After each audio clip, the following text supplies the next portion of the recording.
Alright, Lightfall is finally out. I've gotten a lot of time to screw around, get the new weapons, try out the new perks, and I'm fairly confident in getting some reviews into the hands of you guys. So if this is the first video of mine that you've seen and you want a place that covers anything and everything Destiny 2 PvE, feel free to subscribe and let's jump into this. Now, the topic of today's video is going to be all about the weapons on Neomuna, what their god rolls are, and how to get them. So today, let's start things off with actually how to earn these weapons. So for me personally, I got the majority of mine just through running the campaign, and you'll be passively earning reputation with Nimbus throughout the missions, which can then be used on Neomuna engrams for weapons. Nimbus will also give you quests that result in guaranteed drops of Neomuna weapons, as well as some red borders for the crafted versions. Now, some of these weapons, however, are going to come from the terminal overload activity exclusively, and this activity is going to rotate to different locations every day and bring with it a different featured weapon similar to Wellspring on Savathûn's throne world. Now, since we now know how to get our hands on these weapons, let's go over some of the new and notable perks that will come with them. So first, the hatchling perk, which is the elemental perk for the strand subclass. This one states that precision final blows or rapidly defeating targets with non-precision weapons will spawn a threadling at the target's location. There seems to be no cooldown on how often you can spawn these, and they are affected by the thread of evolution fragment, which will drastically increase the distance they can travel, as well as boost their damage by 33%. So if you are running this perk, make sure you have that fragment equipped. Threadlings that come from the hatchling perk will also perch on warlocks that are running the strand subclass and can seemingly have their damage boosted by a strand surge mod on your armor. Now next we have the destabilizing rounds perk, which is the new void subclass oriented one that causes nearby enemies to the one that you initially killed to become volatile, effectively causing an entire group of enemies to merely combust once you start firing at those nearby, and I'd say it's pretty damn good. Next up we have Envious Assassin, which is essentially the overflow perk, but instead of needing to pick up ammo to overflow the magazine, just swap to another weapon and get kills with it before swapping back. The amount of ammo that you get is dependent on the kills that you get, and in my testing, only a few kills will greatly increase your magazine size, so you really don't need that many. Overall, I really like this one. Now, following Envious Assassin, we have the Keep Away perk, which states that when you're not near enemies, you'll have increased range, reload, and accuracy, and it works pretty good as a reload perk when there are no other options, and what you're seeing on screen is its effective range. Now lastly, for the notable perks, we have the origin trait on the Neomuna weapons. This is the Nanotech Tracer Rockets perk, and this is essentially the same thing that the Quicksilver Storm has, where landing multiple shots is going to turn your next shot into a homing micro rocket.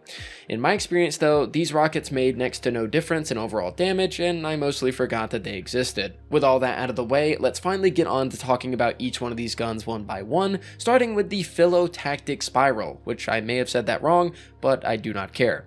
Now, this weapon is a high impact frame arc pulse rifle that I would put among some of the best out there. We don't have too many arc pulses, and this one having a unique perk combo plus being craftable definitely helps its case. Taking a look at the perks here, you'll immediately notice Volt Shot in the second column, which comes alongside Kill Clip and Frenzy, but in my opinion, you might as well take Volt Shot given how strong of a perk it is. You can then pair it with Keep Away in the first column, which would make for a perfect combo, given that pulses are traditionally long-range weapons, but you also have Compulsive Reloader here too, which will let you take full advantage of reloading to proc Volt Shot. Now personally, I would go with Keep Away though, because Compulsive will only be useful inside of content where most enemies don't have that much health, therefore you don't need to shoot many times before you can proc it. It won't really help you out too much in other areas of the game where enemies are more beefy. Now this pulse rifle overall is pretty good. It's the only pulse that comes with Volt Shot and will be a perfect option for Nightfalls this season due to anti-barrier pulse as well. Definitely worth a craft in my opinion. Circular Logic. This weapon is an adaptive frame strand machine gun, and honestly, it feels pretty great. It unfortunately is not craftable like the previous weapon we discussed, and if you're not already a fan of machine guns, I don't expect this one to make you want to grind out a god roll. If you already are a machine guns fan, however, you'll end up loving this thing. I say this because taking a look at the perks, you'll be able to use this thing as a very high damaging option for ad clear and beefy health bars that will also allow you to surmount an army of threadlings in the process. In the first column, we have perks like Keep Away and Feeding Frenzy for reload, but also Envious Assassin to overflow our magazine, and this can be perfectly paired with the Hatchling perk in the second column. It genuinely is just a really fun option overall, and one that I see myself using quite a bit in Lightfall. Take into consideration that it's in the adaptive archetype, which most of us agree just feels the best, and you can probably see why I like this one. Like I said though, if you're not a machine gun enjoyer already, this one probably won't change your mind, but for me, I'm a pretty big fan. 𝗔𝗗𝗩𝗔𝗡𝗃, I think I said that right, the long-awaited stasis waveframe grenade launcher that unfortunately comes to us in the form of a heavy weapon. Truly, I can just leave it there and not say much else, and you guys will get the gist of it, but I'll give y'all my review anyways. Taking a look at the perks, we have a lot of pretty good picks here. The first column features Unrelenting for survivability, Field Prep for reload and reserves, as well as Envious Assassin for overflowing the mag. In the second column, we then have Chain Reaction, which makes for the perfect pairing. Now, you might be able to pull off some cool stasis builds with this weapon, this is something I have no doubt of, but there is just no reason for you to be using a heavy grenade launcher for things like ad clear when special weapon wave frames already exist. It's a complete waste of a slot generally, and you're putting yourself at a pretty big disadvantage by going the route of using this thing. Also, because it's heavy, you can't just shoot straight at the ground and survive like with a special GL. In this case, it's just going to instantly kill you. I can't recommend this weapon overall. It is craftable, meaning that you can get a good roll pretty easily, but it'll be a waste of your materials if you do end up going that route. Synchronic Roulette. This weapon is a 600 RPM SMG, which I feel we haven't seen one of these in a while, and surprisingly, it doesn't feel too bad here in PvE. It's basically a carbon copy of Every Waking Moment, which most of these weapons are basically the moon weapons with new perks, so if you enjoyed that SMG, you'll probably love this one. Mainly due to the build potential that it'll have with Strand, although I do want to make a disclaimer in saying that the Trials SMG does seem to be overall better, so keep an eye out for when Trials does rotate back around if you're looking for Strand SMG. Anyways, Synchronic Roulette isn't craftable, which is a huge bummer considering it is an SMG, but if you do spend time farming a god roll on Neomuna via the engrams or overload, you can get a pretty good roll overall of Envious Assassin and Hatchling. If you're looking for something even better though, I would see about boosting the range and reload speed of the gun via farming for better barrels and mags, as those base stats are pretty low, and then you'll have yourself a damn fine SMG. I'll be trying to get a god roll this one in the coming weeks, but I do see myself settling for the Trials one eventually, whenever the mode does come around. Round Robin. This weapon is a 120 RPM hand cannon with some of the most awful stats you'll ever see. It's very unfortunate because this is our first taste of a Strand hand cannon, but 120s just feel terrible overall in PvE, whether that be via just actually using the weapon and dealing with its terrible stats, or just the bad damage that it puts out. Thankfully, you can craft this one, but even if you do spend your time trying to improve the base stats alongside the main perk God Roll, it still won't be enough to justify using it over something like the Zali's Bane from King's Fall, which is truly just one of the best hand cannons in PvE right now. Round Robin can get a roll of Subsistence, Envious Assassin, and 𝗕𝗵𝗄, which can be paired with Tricorn, Kill Clip, and Hatchling, but overall I just don't recommend using your materials to craft it. Just wait for a 140 RPM Strand hand cannon to drop, and go after that one instead. 120s need a huge buff in PvE, and unfortunately I'm not sure when Bungie's ever going to get around to doing that. 𝗕𝗘𝗏𝗏. This weapon is an aggressive frame Strand sniper, which comes with some nice DPS perks and could be useful especially when stacking the Strand Surge modifier or mod on your armor.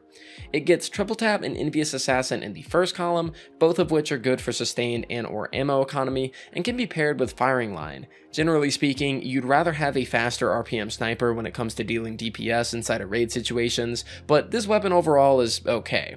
Probably one that I wouldn't plan on crafting personally, but it has the right blueprint to be a decent option if you ever need it. Basso Ostinato. I think I said that right. This Void rapid fire shotgun is going to be a decent pick for those wanting to go the route of 1-2 punch or trench barrel, but it also gives us, at least myself, a first look at the destabilizing rounds perk, which we went over earlier.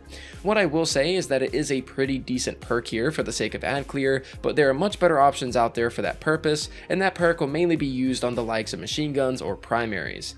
That said, I'd go for something more traditional here on the shotgun. We have perks like Lead from Gold or Envious Assassin, which we can pair with Trench or 1-2 Punch. Just your average shotgun roll that most people are going to find themselves using, because outside of that, this weapon really isn't anything too crazy. It's not craftable unfortunately, so getting that RNG roll might be a bit of a headache as well. Iterative Loop. The final weapon for this video is a rapid fire frame arc fusion, which I believe is the first of which to be able to roll Volt Shot. It's a pretty good option overall that is craftable and can come with the following perks of note. In the first column, we have Lead from Gold or Compulsive Reloader, with the second featuring Volt Shot. I'm not sure if this will be one that I craft because as far as fusions are concerned, I'm really just sticking with chill clip ones overall and not paying too much attention to the others. That said, Iterative Loop isn't bad by any means and definitely wouldn't be a bad option inside your loadout, especially if you're building into it. With that said, ladies and gentlemen, that is going to do it for me today. Those are all of the Neomuna weapons inside Destiny 2 Lightfall, reviewed by yours truly for PvE. I'm really sorry that it took this long for me to upload another video again, as I've been quite busy with live streams and shorts as of late, but I just want to thank each and every one of you for supporting me regardless. These past 2 months have been the most financially successful I've been in my entire career, and it truly means a lot to me. I wouldn't be here without any of you guys that continue to support and watch my content, and I just want you all to know that I'm incredibly thankful for everything that you do for me. That said, please leave a comment down below on what you guys would like to see from me going into Lightfall, as I'll be uploading quite a bit now that the DLC is released, and let's go ahead and segue into the outro. So, massive shout out to my Patreon and YouTube members for supporting the content these past few months. For Patreon, we have Admis, Vile, John, Serenity, and Boomernoob in Tier 2, as well as Austin, 𝘁𝗵𝗄, and Gloomy in Tier 3. For YouTube members I want to shout out, we have Rocky, Ghost, Hornby, Mad Ghost, 𝗁𝗐, Potato, Dawson, Brandon, Ram, Peak, Serenity, Hank the Tank, 𝗵𝗏𝗱𝗏, Mamimi, Bluesman, Clear, Angel, Ben McClellan, and Mayhem Gaming. Thank you all so much for watching, and I'll see you guys next time.